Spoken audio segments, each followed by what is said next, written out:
আগের দিনের ভিডিওতে তো তোমাদের সাথে শেয়ার করেছিলাম যে আমি কোথাও একটা যাচ্ছি। তো কোথায় যাচ্ছি সেটা আজকে আমি শেয়ার করতে চলে এসেছি। তো আমি যাচ্ছিলাম হলো পূর্ণিয়া।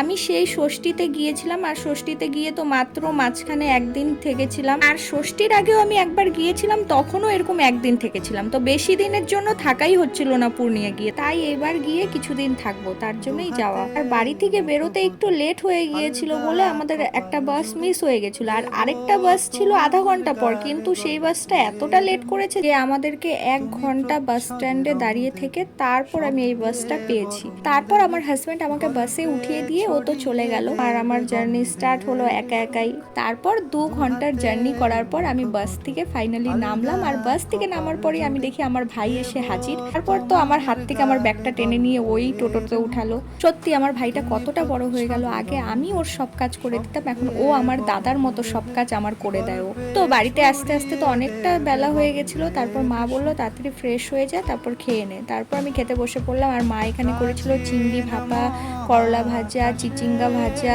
ডাল, পটল চিংড়ি, অনেক কিছু করেছিল। তো তারপর জমিয়ে খাওয়া দাওয়া করে নিলাম, আর জমিয়ে খাওয়া দাওয়ার পর আমার কিছু একটু মিষ্টি খেতে ইচ্ছা করছিল, আর ঘরে কেক রাখা ছিল, তো সেটাও খেয়ে নিলাম।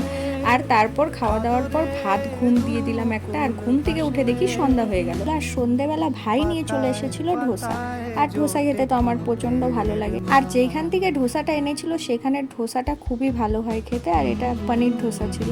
তো ধোসা দিয়ে আমার রাতের ডিনারটা কমপ্লিট করলাম। তো ভিডিওটা কেমন লাগলো অবশ্যই একটা কমেন্ট করে জানাবে। তো আজকের মতো এতটুকুই, আবার নেক্সট কোনো ভিডিওতে দেখা হচ্ছে। বাই।